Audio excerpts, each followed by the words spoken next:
பாளையங்கோட்டை சிறையினிலே பாம்புகள் பல்லிகள் நடுவினிலே அஞ்சாமல் நுழைந்தது யாரு? இந்த திமுக எம்எல்ஏ பாரு. அனைவருக்கும் வணக்கம். என்னப்பா இது எலும்ப என்றேன்னு சொல்லிட்டு கடைசியில் கம்பி எண்ணிக்கிட்டு இருக்கியப்பா அப்படின்னு சொல்கிற மாதிரி தான் இருக்குது. நிறைய விஷயங்கள் இந்த சேனலில் நம்ம விரிவாக பேச போகிறோம். சேனலுக்குள்ளே வந்தவங்க ஸ்கிப் பண்ணாமல் பாருங்கள். நேற்று திமுக எம்எல்ஏ மார்க்கண்டேயனுக்கு நீதிமன்ற காவல் 15 நாள் கொடுத்துருக்காங்க. ஆகஸ்ட் 3ஆம் தேதி வரைக்கும் அவர் உள்ளே தான் இருக்கணும் அப்படின்ற ஒரு தகவல். இன்றைக்கி காலையிலே பார்த்தீங்கன்னா பரபரன்னு அப்படியே அவரை வந்து ஜாமீனில் எடுக்கிறதுக்கான ஏகப்பட்ட வேலைகள் நடந்துக்கிட்டு இருக்கு. நேற்று இரவு பல்வேறு சம்பவங்கள் நடந்திருக்குது. ஏடிஎஸ்பி அவர்களை மிகவும் கோபமாக்கிய பத்திரிகையாளர்கள் ரொம்ப மோசமான தகாத முறையில் நடந்து கொண்ட கலைஞர் டிவி மற்றும் சன் டிவியை சேர்ந்த தொலைக்காட்சி நண்பர்கள் அப்படின்னு சொல்லலாம். நிறைய விஷயங்களை பார்க்க போகிறோம். ஸ்கிப் பண்ணாமல் பார்த்துட்டு உங்களை ஒரு லைக்கை கொடுத்துருங்க நம்ம சேனலுக்கு. மறக்காமல் உங்கள் கமெண்ட்டையும் கமெண்ட்டில் சொல்லிட்டு போயிருங்க. கர்மான்னு ஒன்று சொல்லுவாங்க, எல்லாருக்குமே தெரியும். இந்த திமுக வந்து திராவிட கொள்கை அப்படின்றது, இந்த சித்தாந்தம் இதெல்லாம் நம்ப மாட்டாங்க. இது வந்து நார்மலாக ஒரு தப்பு செஞ்சால் அதுக்கான தண்டனை கிடைக்கும் அப்படின்னு சொல்லுவாங்கல்ல, அந்த தண்டனை தான் இன்னைக்கு உங்களுக்கு கிடைச்சிருக்குன்னு சொல்லணும். கர்மானா என்னன்னு சொல்லிடுறேன். சாத்தான்குளம் வழக்கு உங்களுக்குலாம் ஞாபகம் இருக்கும்னு நினைக்கிறேன். அப்பா மகனான 2 பேர் வந்து செல்ஃபோன் கடை வச்சுருப்பாங்க. இந்த காவல்துறை வந்து இந்த கொரோனா சீசனில் தூக்கிட்டு போவாங்க. கடைசியில் 2 பேருமே இறந்து போயிடுவாங்க. அந்த ஒரு வழக்கு விசாரணையும் நேற்று தான் வந்திருக்கு. இதே சாத்தான்குளம் எம்எல்ஏவும் நேற்று உள்ளே போயிருக்காரு. எவ்வளோ பெரிய விஷயம் ஒத்து போகுது பார்த்தீங்களா? நேற்று பார்த்தீங்கன்னா நீதிபதி அவர்கள் இந்த வழக்கை இன்னைக்கு ஒத்தி வச்சிருக்காரு. அதனால சாத்தான்குளம் வழக்கில் அந்த 9 காவலர்கள், மொத்தம் 10 காவலர்கள், அதில் ஒருத்தர் பார்த்தீங்கன்னா கொரோனா சீசனில் ஜெயிலில் இறந்துட்டாப்ல. இன்னும் 9 பேருக்கான ஒரு விஷயம், அவங்களுக்கு தூக்கா அப்படின்றது ஆல்ரெடி ரிசல்ட் வந்துருச்சு. அதை நிறைவேற்றுறது எப்போ அப்படின்றத பற்றின முழு விசாரணை இன்னைக்கு ஒத்தி வச்சுருக்காங்க. இதை பற்றி நம்ம அடுத்த வீடியோவில் தெளிவாக நான் சொல்லிடுறேன். இப்போ மார்க்கண்டேயனுக்கு வருவோம். மார்க்கண்டேயனை பொறுத்த வரைக்கும் அவங்கள வந்து உள்ளே போட்டாங்க. நம்மளுடைய காவல் ஆய்வாளர் உண்மையிலே வந்து மேம் வந்து சூப்பராக வேலை பார்த்துருக்காங்க. ஜானகி மேம் அவங்க தான் வந்து உள்ள தூக்கி போட்டிருக்காங்க. அடுத்து ஜட்ஜம்மா சொல்லி ஆகணும், சுமதி மேடம் அவங்க வந்து அவருக்கு வந்து காவல் தண்டனை கொடுத்துருக்காங்க. இப்போ அனிதா ராதாகிருஷ்ணன் மாதிரி வந்து ஈஸியாக ஜாமீன் கிடைச்சிரும், ஏன்னா உள்ள போட்டாங்க அன்னைக்கு அப்படித்தானே அவர் வெளியில் வந்தார் அப்படின்ற மாதிரிலாம் நினைச்சிட்டு இருந்தாங்க. ஆனால் நேற்று கோர்ட்டுக்குள்ள ரொம்ப பரபரப்பான சீன்ஸ். இப்போ ஒரு குற்றவாளிலாம் உள்ள போனாங்கன்னா மிஞ்சி போனால் ஒரு வக்கீல் 2 வக்கீல், ஆனால் பெரிய ஆள்னா ஒரு 10 வக்கீல் வாதாடுவாங்க. இதுதான் நியாயமா இருந்துச்சு. ஆனால் நேற்று மார்க்கண்டேயனுக்கு 52 வக்கீல்கள் வாதாடி நீங்க பார்த்துருக்க முடியாது. அவ்வளோ பெரிய சீன்ஸ் வந்து கோர்ட்டுக்குள்ள பரபரன்னு நடந்துச்சு. எல்லாத்தையும் கேட்ட மேடம் ஒரே தடவையில நீதிபதிக்கு 15 நாள் காவல், அவ்வளோதான் முடிஞ்சு போச்சு போ அப்படின்னு சொல்லிட்டு அனுப்பிச்சி விட்டாங்க. இவங்களும் எவ்வளவோ போராடி பார்த்தாங்க, முடியல. மார்க்கண்டேயன் அவர்களுடைய அந்த மாத்திரை கொடுக்குறேன், அதை கொடுக்குறேன், லொட்டு கொடுக்கல, லொட கொடுக்குறேன், எல்லாமே வந்து பார்த்தாங்க. கிடையாது, எல்லாமே கவர்மெண்ட் கொடுத்துக்கிறோம், நீங்கள் எந்த ஒரு ஆணையும் பிடுங்க வேணாம்னு சொல்லிட்டு அனுப்பிச்சி விட்டாங்க. கடைசியில் அவருடைய பையனோட பேட்டி தான் நம்மளை ரொம்பவே டென்ஷன் ஆகிருச்சு. ஒரு அப்பாவை கைது பண்ணிட்டு போகிறாங்க, ரைட்டு, பையனுக்கு கோவம் வரத்தான் செய்யும். அப்படி கொஞ்சம் நஞ்சம் பேச்சாப்பா பேசினாப்ல அப்படின்னு நம்ம கேட்குறதெல்லாம் தாண்டி சில விஷயங்கள்லாம் இங்கிலீஷில் பேசுகிறாப்ல. ரைட்டு தான், இங்கிலீஷ் எம்எல்ஏ பையன் கவர்மெண்ட் படிக்க வைப்பாப்லையா, நல்லா ப்ரைவேட்ல எல்லாம் படிக்க வச்சிருப்பாப்ல அப்படின்னு சொல்லலாம். ஆனால் தம்பி வந்து தேவையில்லாத ஒரு வார்த்தையை நம்ம ஸ்டாலின் சொல்லி வாயில விட்டாப்லையோ என்னமோ தெரில. என்னன்னா நம்மளுடைய முதல்வர் அவர்கள் நீங்கள் என்ன உங்கள் பையன் கூடயா இருக்கீங்க, நான் பார்த்தீங்களா எங்கள் அப்பா கூட இருக்கேன்னு சொல்லிட்டு ஈகோவை டச் பண்ணுற மாதிரி ஒரு வார்த்தை. என்னடா புள்ள வளர்த்து வச்சிருக்கீங்க அப்படின்னு கேட்குற மாதிரி தான் இருக்குது. ஒரு குடும்பத்துக்குள்ளே நுழையக்கூடாதுன்னா இவங்களுக்கு தான் எரும மாட்டு பயில்களுக்கு அறிவு இல்லைன்னு சொன்னாலும் இந்த மாதிரி வளர்ப்புகளுக்கும்ல அறிவு இல்லாமல் இருக்குது அப்படின்றது தான் நம்ம கேள்வியாக இருக்குது. ஏன்னா நல்ல மாட்டுக்கு ஒரு சூடுன்னு சொல்லுவாங்க. சட்டமன்றத்தில் என்ன சொன்னார் முதல்வர் அவர்கள், நல்லா தெளிவாக போய் ஒரு வீடியோ பார்த்துட்டு வாங்க. நம்மளுடைய முதல்வர் அவர்களை வாய தொடங்க சிஎம்னு வரிசையாக நின்று நம்ம சிஎம் அவர்களுடைய பேரை நெஞ்சில குத்தி நின்ற இந்த திமுக எம்எல்ஏக்கள் முன்னாடி கரூர்ல வச்சு செஞ்சிருந்தாரு. என்ன சொன்னாரு, இந்த நம்ம பேச மாட்டேன்றாங்க, பேசணும்னா நான் எந்திரிச்சு வெளியில போயிடுறாங்க, அப்ப இவங்கள்ட்ட நம்ம பேசணும்னா வேற வழி இல்லை, சபாநாயகருடைய அனுமதியை வாங்கிட்டு கதவை பூட்டி வச்சு தான் பேசணும் போலன்னு சொன்னாரு. இதுல என்ன தப்பு இருக்கு? அப்ப பேசுனா நீங்க காது கொடுத்து கேளுங்க. பேச சொல்லிட்டு எந்திரிச்சு வெளியில போயிட்டீங்கன்னா தானா பேசிக்கிறதுக்கு எங்களுக்கு நான் மறையா கலந்து கிடக்கு அப்படின்றது தான் வந்து இதோட அர்த்தம்.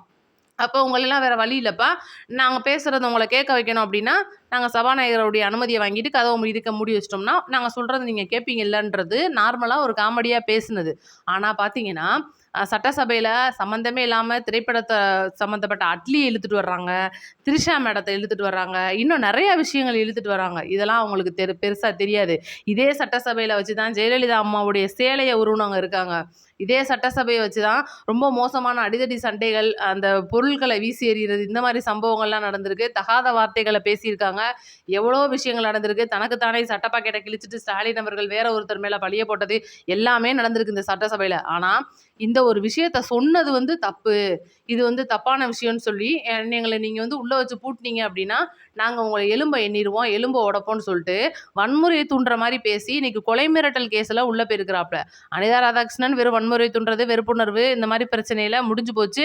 சீக்கிரம் மேட்டர் முடிய போகுது. அவருக்கும் வந்து அடுத்தடுத்த வழக்குகள் வந்துட்டு இருக்கு. இதெல்லாம் தாண்டி நேத்து அவர் மேல மார்க்கண்டேயன் அவர்கள் மேல கொலை வழக்கு அப்படின்றது, அதாவது கொலை முயற்சி அப்படின்னு சொல்லுவோம் பார்த்தீங்களா, அந்த மாரி ஒரு வழக்கு இருக்கிறனால அவருக்கு ஈஸியாலாம் ஜாமீன் கிடைக்காது. நேத்து நைட் நான் வீடியோல தெளிவாவே சொல்ட்டேன். இப்ப முடிஞ்சா அப்ப தூக்கி உள்ளலாம் போட்டாங்க. இதுல அனிதா ராதாகிருஷ்ணன் மற்றும் கீதா ஜீவன் அவர்களுடைய பங்கு பெரும் பங்கு. அவர எப்படி நீங்க உள்ள போடலாம்? திமுக வந்து இது தமிழக வெற்றி கழக காவல்துறை ரொம்பவே அராஜகம் பண்றாங்க.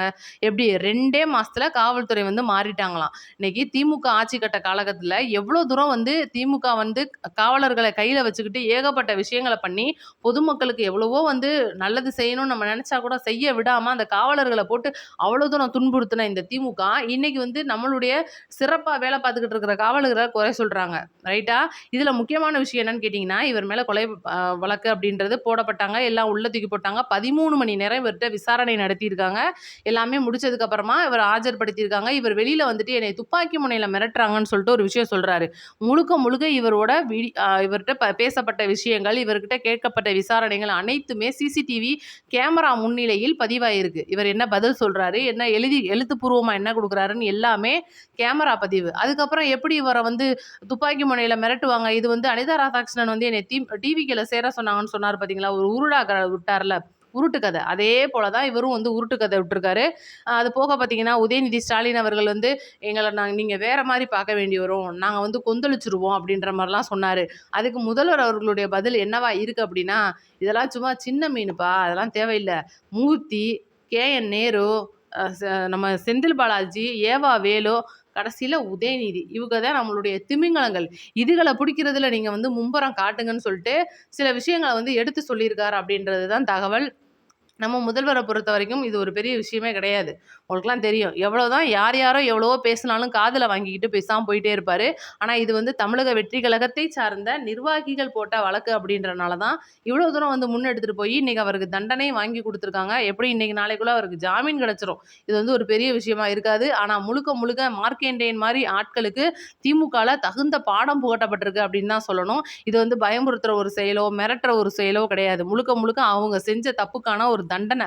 ஆனா இப்ப நீங்க அவங்க திருந்துவாங்கன்னு நினைக்கிறீங்களா? கிடையவே கிடையாது. அனிதா ராதாகிருஷ்ணன் நேத்தே பார்த்தீங்கன்னா, மீண்டும் ஒருமையில பேசுறாரு. அந்த ஏடிஎஸ்பி அவர்களை போயிட்டு ரொம்பவே கோவமாக்கி, கலைஞர் டிவி மற்றும் சன் டிவியை சேர்ந்தவங்க என்ன மாதிரியான கேள்வி கேட்குறாங்கன்னா, எதுக்கு நீங்க 13 மணி நேரம் விசாரணை பண்றீங்க? எதுக்கு நீங்க அவர துப்பாக்கி முனையில மிரட்டுறீங்கன்னு சொல்லிட்டு சம்மந்தமே இல்லாம கேள்வி கேட்டு, அவர ரொம்ப டென்ஷன் ஆக்கி, ஒரு அதிகாரி அவர்களை எப்படிலாம் கேட்கக்கூடாதோ, அந்த மாரி பத்திரிகை தர்மத்த மீறி கேட்டு, நெறைய விஷயங்கள வந்து அரங்கேத்திருக்காங்க. அதனால தான் சில சலசலப்புகள் கூட அங்க நடந்திருக்கும். இந்த மாரி ஏகப்பட்ட விஷயங்கள் அடுத்தடுத்து நம்ம பார்க்குறதா இருக்கோம். மறக்காம நம்மளுடைய சேனல சப்ஸ்கிரைப் பண்ணிக்கங்க. லைக் பண்ணிருங்க. அடுத்து மிக முக்கியமான விஷயத்த ஒண்ணு சொல்லிர்றேன். நேத்து நம்மளுடைய முதல்வர் அவர்கள் ஒரு சென்னை சேத்துப்பட்டுல இருக்கிற ஒரு சிஎன்ஜி அலுவலகத்துக்கு சிஎன்ஜி அந்த எரிவாயு ரிப்பேர் பண்ற, அதாவது மக்கும் குப்பைகளை எரிச்சு வர்ற எரிவாயுவோடைய ஒரு விஷயத்துக்கு அங்க போயிருக்காரு. ஆய்வு பண்றதுக்காக. இது எதுக்கு போனார் அப்படின்னா, இங்க வந்து சில விஷயங்கள் நடந்திருக்குன்னு சொல்லிட்டு நம்ம முதல்வர் அவர்களுக்கு ஒரு தகவல் போயிருக்கு. இங்க வந்து நெறைய குடுக்கல் வாங்கல்கள் சம்மந்தமே இல்லாம இங்க எடுக்கப்படுற கேஸ்கள் சட்ட விரோதமா பார்த்தீங்கன்னா, நெறைய இடங்களுக்கு வந்து போகுது. இதனால நம்மளுடைய தமிழக அரசுடைய வருமானம் பாதிக்கப்படுதுன்னு சொல்லிட்டு சில உளவுத்துறை ரிப்போர்ட் வந்திருக்கு அப்படின்றனால தான் போயிருக்காரு. நிறைய பேர் கேட்குறீங்க, இது வந்து என்னக்கா திடீர்னு ஹாஸ்பிட்டல் போவாங்க, விடுதிக்கு போவாங்க, இந்த மாதிரி ஒரு இடத்துக்கு முதல்வர் போறாருன்னா என்ன காரணம் அப்படின்லாம் கேட்டிருப்பீங்க. காரணம் இதுதான். சில விஷயங்கள் வந்து தப்பா இன்னைக்கு இயற்கை கேஸ் அப்படின்றது ரொம்பவே முக்கியமான விஷயம். இது வந்து இந்த ஒரு இயற்கை கேஸ் அப்படின்றது அதிக அளவுல கிடைச்சிருச்சு அப்படின்னா தமிழ்நாட்டுக்கு பஞ்சமே இல்லாம போயிரும் கேஸ்ல. ஆனா இது வந்து குறிப்பிட்ட இடத்துக்கு மட்டும் தனியார் மூலியமா விற்கப்படுது அப்படின்னு சொல்லிட்டு ஒரு தப்பான தகவல் கிடைச்சிருக்கு அப்படின்றனால தான் முதல்வர் அவர்கள் ஆய்வுக்கு போயிருக்காரு. நிறைய ஆய்வுகள் பண்ணியிருக்காரு. இத பத்தின முழு அறிக்கை வந்து அடுத்தடுத்து அவங்களே குடுப்பாங்க. நான் உங்களுக்கு அடுத்தடுத்த வீடியோக்கள்ல சொல்றேன். நம்ம வீடியோவ ஷேர் பண்ணி விடுங்க. நன்றி, வணக்கம். அடுத்த வீடியோல சந்திப்போம்.